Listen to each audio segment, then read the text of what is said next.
Halo semuanya, perkenalkan nama saya Elsa Oktavia Hakim dengan NIM 205230029. Pada video kali ini saya akan membahas topik penting dan sangat menarik, yaitu sistem peradilan pidana di Indonesia.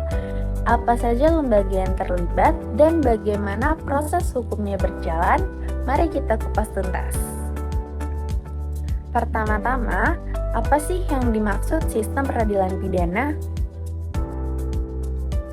Menurut pendapat ahli, Remington dan Ohin mengemukakan sebagai berikut. Criminal Justice System dapat diartikan sebagai pemakaian pendekatan sistem terhadap mekanisme administrasi peradilan pidana, dan peradilan pidana sebagai suatu sistem merupakan hasil interaksi antara peraturan perundang-undangan, praktik administrasi, dan sikap atau tingkah laku sosial. Sedangkan Hagan pada tahun 1987 membedakan pengertian antara criminal justice process dan criminal justice system. Criminal justice process adalah setiap tahap dari suatu putusan yang menghadapkan seorang tersangka ke dalam proses yang membawanya kepada penentuan pidana baginya. Sedangkan criminal justice system adalah interkoneksi antara keputusan dari setiap instansi yang terlibat dalam proses peradilan pidana. Berikutnya, Marjono memberikan batasan bahwa yang dimaksud dengan sistem peradilan pidana adalah sistem pengendalian kejahatan yang terdiri dari lembaga-lembaga kepolisian, kejaksaan, pengadilan, dan pemasyarakatan terpidana. Sistem peradilan pidana atau dalam bahasa Inggris disebut Criminal Justice System adalah suatu mekanisme atau proses terpadu yang terdiri dari lembaga-lembaga penegak hukum yang bekerja sama untuk menegakkan hukum pidana. Tujuannya menangani pelaku tindak pidana mulai dari tahap penyidikan hingga pelaksanaan putusan pengadilan. Tetapi bukan hanya soal sistem peradilan pidana untuk pertama melainkan kali sistem ini juga menjamin hak-hak tersangka dan korban dalam criminal justice science di Amerika Serikat. Sejalan dengan ketidakpuasan terhadap mekanisme kerja aparatur penegak hukum dan institusi penegakan hukum. Ketidakpuasan ini terbukti dari meningkatnya kriminalitas di Amerika Serikat pada tahun 1960-an. Tujuan sistem peradilan pidana dapat dirumuskan sebagai berikut. Yang pertama, mencegah masyarakat menjadi korban kejahatan. Yang kedua, menyelesaikan kasus kejahatan yang terjadi sehingga masyarakat puas bahwa keadilan telah ditegakkan dan yang bersalah dipidana. Dan yang ketiga, mengusahakan agar mereka yang pernah melakukan kejahatan tidak mengulangi lagi kejahatannya. Dalam sistem peradilan pidana ada 5 komponen utama. Yuk kita lihat satu persatu. Yang pertama, polisi. Polisi adalah pintu masuk pertama dalam sistem peradilan pidana. Mereka melakukan penyelidikan dan penyidikan. Tugasnya mengumpulkan bukti dan menangkap tersangka. Polisi juga menjaga ketertiban dengan mencegah kejahatan. Yang kedua, kejaksaan. Setelah polisi menyelesaikan berkas perkara, selanjutnya masuk ke tangan jaksa. Jaksa punya 2 peran, sebagai penuntut umum dan sebagai pelaksana putusan pengadilan. Mereka yang membawa perkara ke meja hijau. Yang ketiga, pengadilan. Disinilah proses peradilan berlangsung. Hakim akan memeriksa, mengadili, dan memutus perkara berdasarkan fakta dan hukum yang berlaku. Pengadilan memastikan proses berjalan adil dan transparan. Yang keempat, lembaga pemasyarakatan. Jika terdakwa dinyatakan bersalah, maka hukumannya dijalankan di lembaga pemasyarakatan. Tapi ingat, tujuannya bukan hanya memenjarakan, tetapi juga membina agar narapidana bisa kembali ke masyarakat. Yang kelima, lembaga bantuan hukum dan pengawas. Ini termasuk lembaga seperti Komnas HAM, Ombudsman, dan LBH. Mereka mengawasi agar proses hukum tidak melanggar hak asasi manusia, juga menyediakan bantuan hukum bagi masyarakat miskin. Bagaimana alur proses pidananya? Mari kita ikuti alurnya lewat sebuah contoh sederhana. Yang pertama, kejadian tindak pidana. Misalnya terjadi kasus pencurian. Yang kedua, penyidikan oleh polisi. Polisi menerima laporan, mengumpulkan bukti, menangkap tersangka, dan memeriksa saksi. Yang ketiga, penyerahan ke kejaksaan. Setelah lengkap, berkas diserahkan ke jaksa.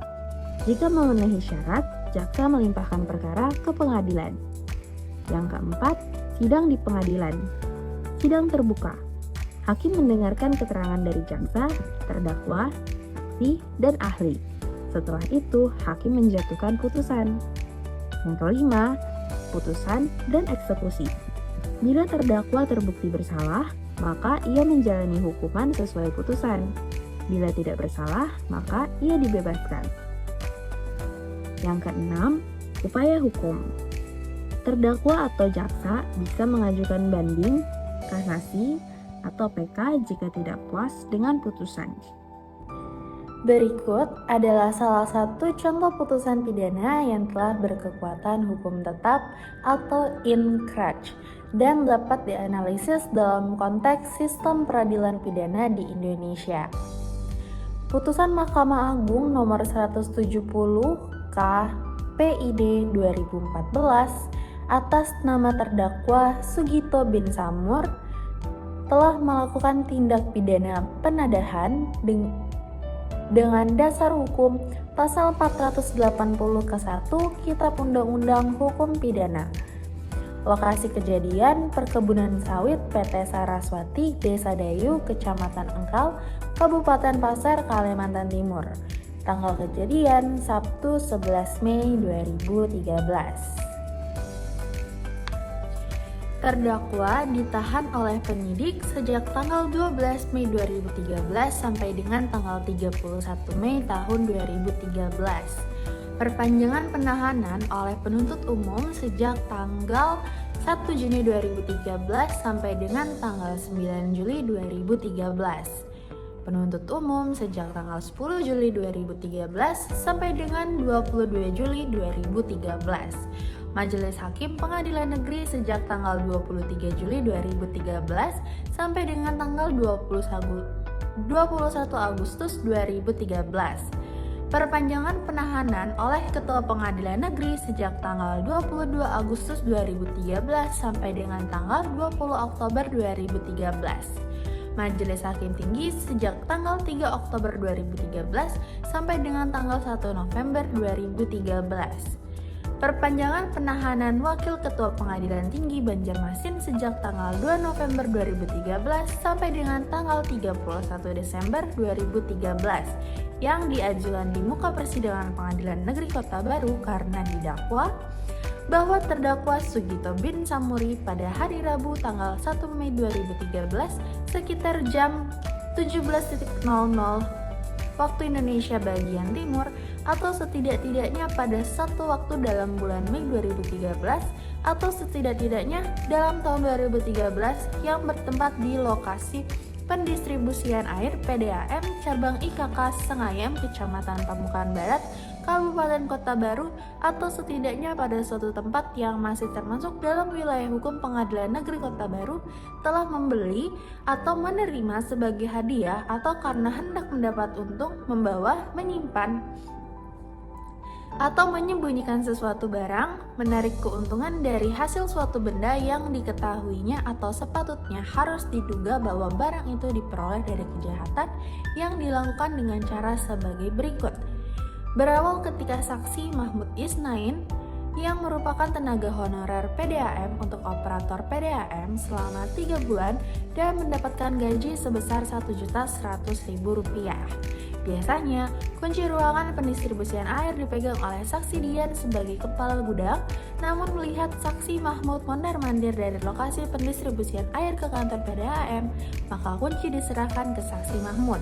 Kemudian, saksi Mahmud melihat satu unit pompa air merek submersible yang berkapasitas 20 liter per detik yang berada di gudang pendistribusian. Dengan pikiran barang tersebut sudah tidak dipakai lagi, sehingga saksi mengambil pompa air tersebut dan dijual kepada terdakwa dengan cara menawarkan kepada terdakwa serta mengajak terdakwa untuk melihat langsung barang pompa air tersebut ke lokasi ruangan pendistribusian air.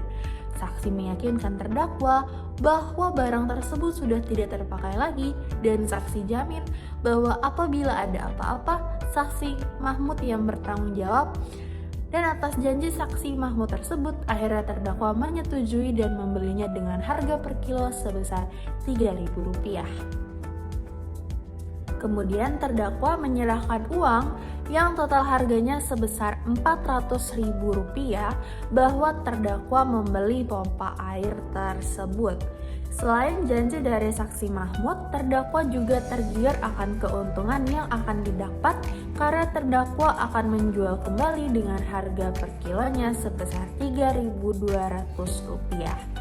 Bahwa terdakwa seharusnya menduga atau curiga atas kesepakatan harga tersebut, lalu terdakwa membawa pompa air tersebut dengan dinaikkan ke atas sepeda motor yang telah disiapkan oleh terdakwa untuk membawa pompa air tersebut ke rumah terdakwa. Namun, terdakwa belum sempat menjual pompa air tersebut. Terdakwa sudah ditangkap oleh anggota polisi pada hari Sabtu tanggal 11 Mei 2013 di perkebunan sawit PT Saraswati, Desa Dayo, Kecamatan Engkau, Kabupaten Pasar, Provinsi Kalimantan Timur. Perbuatan terdakwa Sugito bin Samuri sebagaimana diatur dan diancam pada pidana dalam pasal 480 ke 1 KUH Pidana, Mahkamah Agung tersebut membaca tuntutan penuntut umum pada Kejaksaan Negeri Kota Baru tanggal 16 September 2013 yang isinya sebagai berikut. Yang pertama, menyatakan terdakwa Sugito bin Samuri terbukti bersalah secara sah dan meyakinkan melakukan tindak pidana penadahan sebagaimana diatur dan diancam pidana dalam pasal 480 ke 1 KUH Pidana.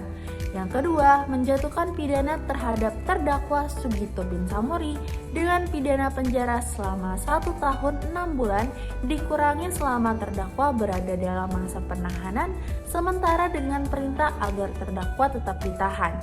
Yang ketiga, menyatakan barang bukti berupa 1 Yamaha Jupiter MX warna hijau dirampas untuk negara, 1 unit pompa air submersible kapasitas 20 liter per detik, dan 1 buah gulungan kabel listrik dikembalikan kepada PDAM cabang IKK Sengayang.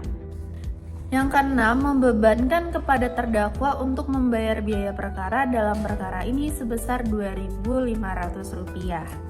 Membaca putusan Pengadilan Tinggi Banjarmasin nomor 102 PID tahun 2012 PT BJM tanggal 28 November 2013 yang amar selengkapnya adalah berbunyi sebagai berikut. Pertama, menerima permintaan banding dari penuntut umum. Yang kedua, menguatkan putusan Pengadilan Negeri Kota Baru tanggal 30 September 2013 nomor 250 PIDB 2013 PNKTB yang dimintakan banding, menetapkan masa penangkapan dan penahanan yang telah dijalani oleh terdakwa dikurangkan seluruhnya dari pidana yang dijatuhkan. Yang kedua, memerintahkan agar terdakwa tetap berada dalam tahanan. Dan yang terakhir, membebankan biaya perkara kepada terdakwa dalam kedua tingkat peradilan yang untuk tingkat banding sebesar Rp5.000.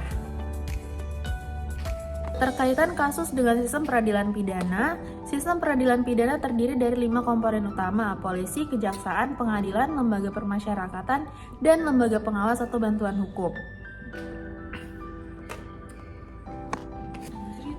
Kasus Sugito adalah contoh nyata bagaimana 5 subsistem dalam sistem peradilan pidana bekerja secara berkesinambungan. Polisi menyelidiki, jaksa menuntut, hakim memutus, jaksa mengeksekusi, lapas membina. Putusan Mahkamah Agung yang sudah inkrah menandai selesainya proses hukum pidana secara formal sekaligus menjadi dasar hukum pelaksanaan pidana. Kesimpulannya, sistem peradilan pidana adalah tulang punggung penegakan hukum pidana di Indonesia. Ia menjamin bahwa pelaku kejahatan dihukum dengan adil dan hak asasi semua pihak tetap dilindungi. Kita sebagai warga negara juga punya peran dengan memahami hukum, taat aturan, dan tidak takut melapor apabila kita melihat kejahatan. Sekian video penjelasan singkat dari saya. Mohon maaf apabila ada kesalahan, baik disengaja maupun tidak disengaja. Terima kasih.